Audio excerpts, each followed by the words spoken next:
Bom, nós já vimos que esse cara aqui funciona e para essa pequena parte que ele se propõe a fazer, ele está trabalhando bem. Só que os testes que vocês vão fazer no trabalho ou na indústria que vocês vão trabalhar são muito mais complexos que esse. Logo, quando você tem uma complexidade maior dos seus testes, isso exige que você tenha um controle muito maior e uma estrutura muito melhor desses caras, tá bom? O Python oferece uma estrutura para a execução de testes unitários que pode ser utilizado também na automação para o Selenium, tá legal? E essa estrutura, ela traz uma das vantagens que ela traz são um relatório das execuções, um relatório aqui no terminal mesmo, na execução desses testes, e alguns elementos importantes para a organização do seu teste, tá bom? E é isso que a gente vai ver agora. Para a gente inserir, basta a gente chamar a biblioteca de unit test do próprio Python, tá legal? E com isso a gente vai criar agora classes que vão ter métodos, que esses métodos vão ser os casos de teste, certo? Logo, as classes vão funcionar como um procedimento de teste, ou uma suíte de teste, ou um roteiro, como eu vi nas aulas anteriores de vocês, né? É um conjunto de casos de teste que trabalha em execução para executar testar uma funcionalidade específica. Então, para ter esse roteiro, basta que a gente crie uma classe aqui. Vamos chamar essa classe de exemplo. E dentro dessa classe exemplo, ele vai ter referência, né, aos casos de teste do Python.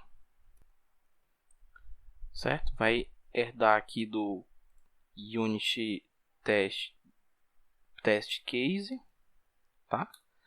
E cada método aqui dentro vai ser um caso de teste especificamente. Então, a gente já pode colocar esses caras aqui, ó. Esses dois aqui especificamente dentro de um método aqui chamado abrir página. Você cria ele como um método normal que você já cria do Python, tá? Ok? E para esses dois caras aqui, o que abre e o que fecha o nosso browser. A estrutura de casos de teste do Python, ela tem dois métodos que são essenciais não só para esse framework, mas para qualquer outro, que são os conceitos de setup e teardown. O que vem a ser, vou colocar aqui, o setup.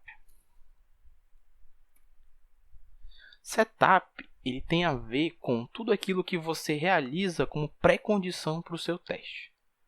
Ora, obviamente que para eu executar um teste web, como a gente estava executando aqui, é interessante que o nosso browser já esteja aberto, não é?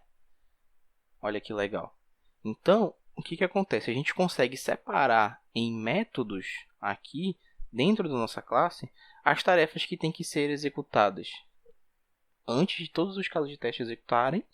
E posteriormente, quando todos os casos de teste executarem, a gente tem algumas tarefas que podem ser executadas. Por exemplo, você está testando o cadastro, um CRUD. Está testando um CRUD. E você não quer deixar a sua base poluída ou quer fazer alguma operação com relação ao banco de dados. Então, quando você tem uma classe de setup, você vai colocar um método de setup. Tudo que vai ser executado ali dentro vai ser executado antes do teste. Então, você pode instanciar o seu objeto cursor do banco de dados, abrir a conexão, executando todos os testes depois. Para que a conexão não fique aberta com o banco, dentro do método teardown, você vai lá e fecha a conexão, deleta as linhas para não ficar o banco poluído, e enfim, qualquer outra coisa que você queira fazer após execução do seu teste. Beleza? Então, dito isso, a gente define aqui, ó, ele tem uma notação padrão. Então, se a gente chamar ela de setup,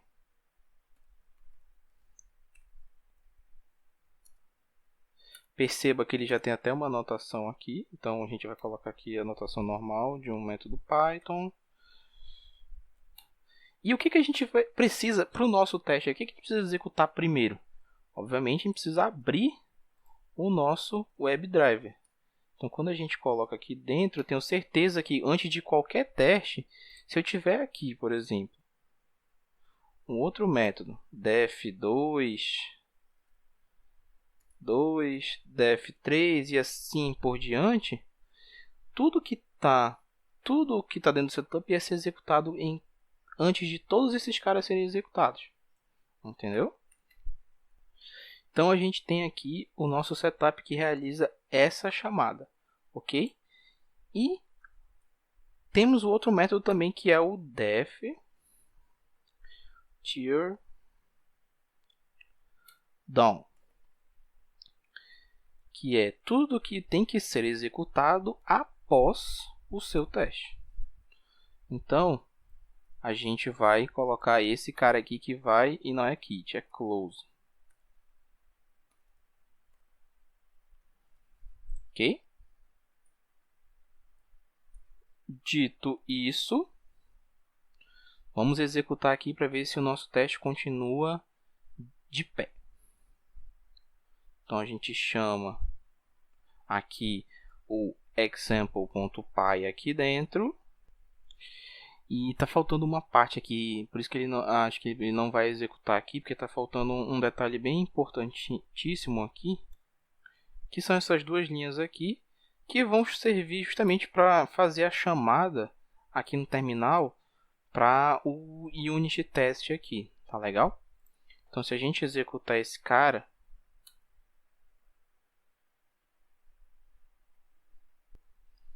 e a gente viu aqui que ele executou, mas assim, não conseguiu identificar as nossas classes, né? Por quê? Porque tem algumas coisas que precisam ser melhoradas aqui. Primeiro, a gente abriu esse cara aqui no setup, mas ele dentro do teste abrir página, ele não tem essa anotação. Então a gente precisa fazer referência a esse cara aqui, certo? Então a gente vai ter um driver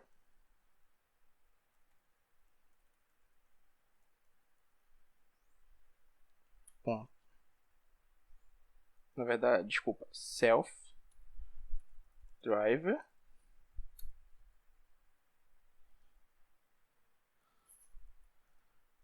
ponto get, que é para saber que a gente está setando o driver que foi aberto aqui. E segundo, a biblioteca UnitTest ela necessita que qualquer método que seja um método de teste, ele comece com o prefixo test. Tá bom? Ok? E aqui também, ó, a gente precisa dizer que é o driver que eu abri, que precisa ser fechado. Tá legal? Então, se a gente pegar e executar aqui... importante, vamos mudar aqui, só para a gente ter um teste passando com sucesso de primeira, né? Porque a gente vai abrir a página do Google, a gente espera o Google, tá? Então, vamos lá. Percebe que o erro que ele deu aqui, ó, eu não mostrei, ele está dizendo aqui, ó, driver não está definido, que era justamente aquilo que a gente tinha explicado, tá bom? Então, voltando para cá, se a gente executar de novo esse cara, a gente vai ver que ele vai abrir a página, né? De novo, é o robozinho que está abrindo aí a página. E ó, tá vendo que está demorando muito? É porque alguma coisa aconteceu. Então, a gente já vem aqui e vê que tem algum erro acontecendo. E de novo, né? Falhamos aqui de novo nessa parte. A gente tem que referenciar esse cara aqui, ó. Tá? Sempre quando a gente cria aqui, a gente referencia nas outras. Ok? Vamos lá. Quem Isso aí, os erros vão acontecendo ao vivo e a gente vai aprendendo para a gente não cometê-los posteriormente. Então, nada aqui nossa classe. Lembra, fechar o Firefox, né? Olha, então ele carregou a página certinho. Ele vai mostrar que um teste foi executado e a saída dele foi ok, certo? Então o que tem que ficar de importante aqui desses caras? Os elementos de teste. Primeiro, vamos organizar os nossos testes nas classes do Python. Primeiro ponto. Segundo ponto, setup e teardown. Todas as tarefas que são executadas antes dos seus testes acontecerem e depois que os seus testes acontecerem. Ok? Terceiro ponto importante. Qualquer método de teste aqui, o Python identifica esse acrônimo. Tanto que se você criar esse método aqui de novo, olha só. Se a gente colocar esse mesmo cara aqui, se a gente colocar esse cara aqui, criamos esse cara, e a gente tirar a palavra teste underline, quando nós formos executar ele aqui embaixo de novamente, ó, ele vai fazer, vai abrir o nosso browser, vai chamar o Google, ok, e fechou. E percebe aqui embaixo que no relatório ele vai dizer que ele executou um teste, mesmo tendo dois, certo? Então, basta colocar aqui,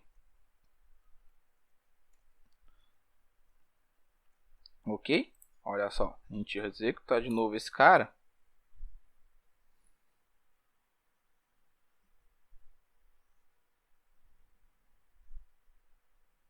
Percebe que ele executou o primeiro e ele vai fazer a chamada para o WebDriver para executar o segundo de novo. Executou o segundo e executou os dois testes, ok? Então percebam a importância de ter um setup e o teardown. Ele pega, executa o setup, roda esse teste e teardown. Abre para executar o segundo teste, o que tem que fazer? Tudo que está no setup. Então perceba que ele fechou sozinho e abriu o WebDriver sozinho de novo para executar o teste 2 e ter esses resultados aqui. Ok? Entendido? Então, próxima aula vamos melhorar ainda mais esse teste. Como? Como que nós podemos melhorar ainda mais esse teste aqui? Vamos colocar uns cenários mais elaborados, né? E com isso a gente entra no próximo item aqui, que é a identificação dos elementos na tela. O que é importante, porque quando o WebDriver, para você manipular e tentar reproduzir ações do usuário, o WebDriver ele precisa ter acesso aos elementos que você quer manipular. E você tem acesso a esses elementos de diferentes maneiras. No caso, olha para cá. A gente vai estar lidando. Volta.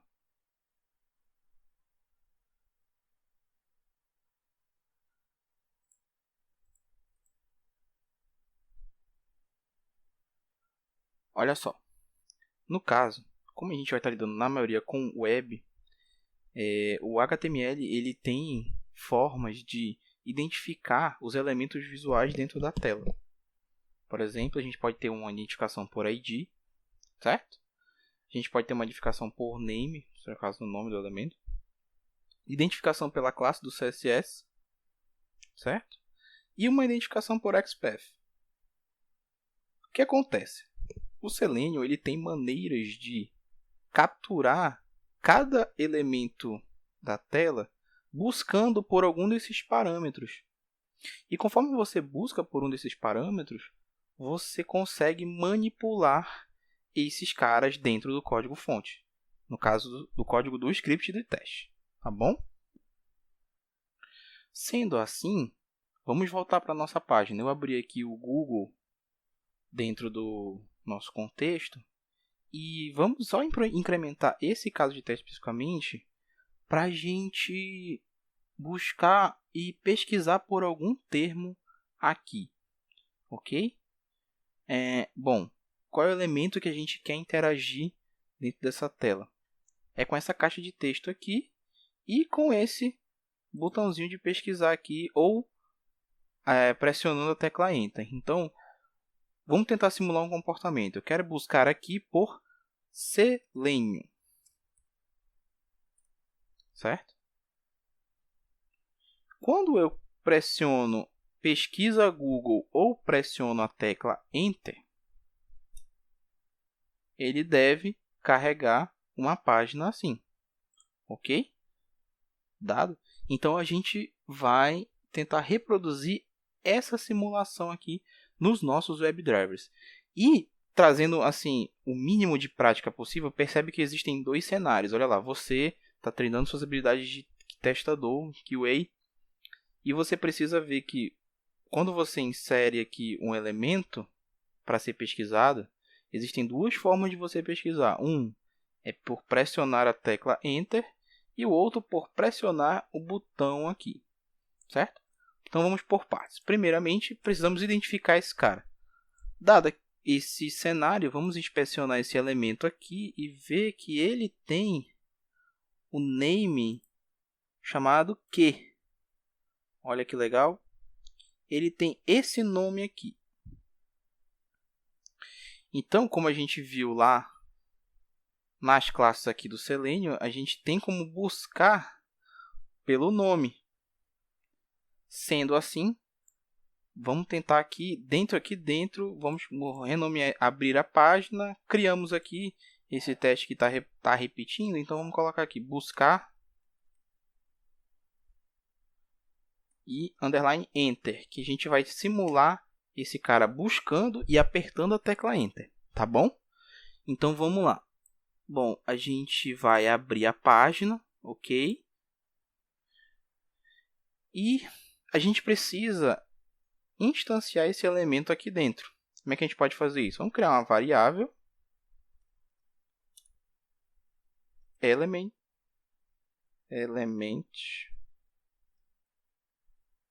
vai receber o quê? Onde é que estão os nossos elementos? Estão no browser. Quem é que simula o browser? O nosso driver. Então, self.driver.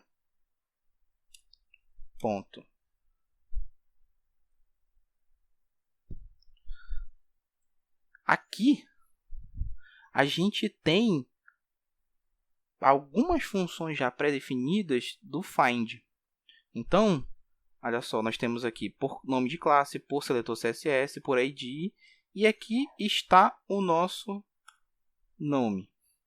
Então, a gente vai passar aqui por parâmetro o nome do nosso elemento lá, que é o que. Lembram?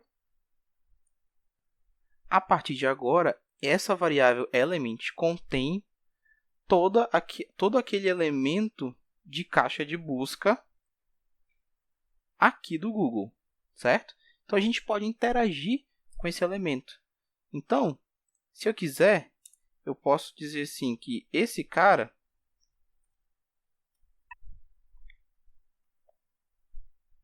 colocando aqui o nosso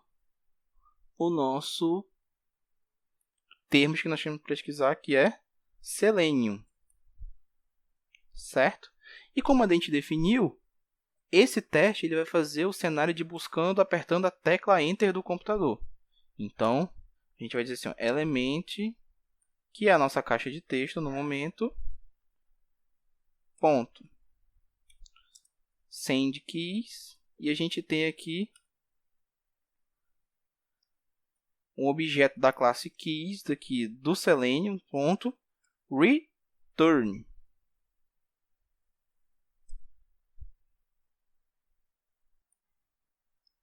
Com isso, a gente quer ver se vai existir o termo Selenium, que é a que a gente pesquisou. Onde? Em qualquer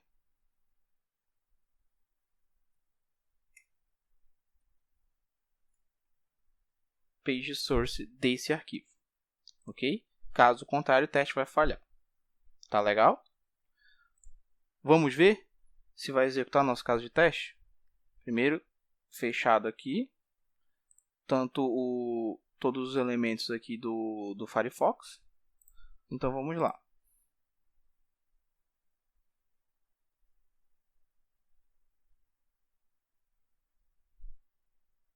Estamos aí abrindo ele fez o primeiro teste, certo? Que é para verificar o título da página. E executou o teste da busca. Nossa, foi rápido. Ele é bem rápido. Assim, ele fez a busca, identificou que existia esse termo dentro da page source e os testes todos passaram aqui. Então pronto, pessoal. A partir disso, eu estou comitando isso num projeto e eu vou passar para o professor Áureo o link para vocês terem o material, esse pequeno código aqui para vocês fazerem. Tá legal? Próximo tópico que a gente vai ver vamos automatizar coisas do cenário daquele teste do site, né, do Automation Practice, tá bom?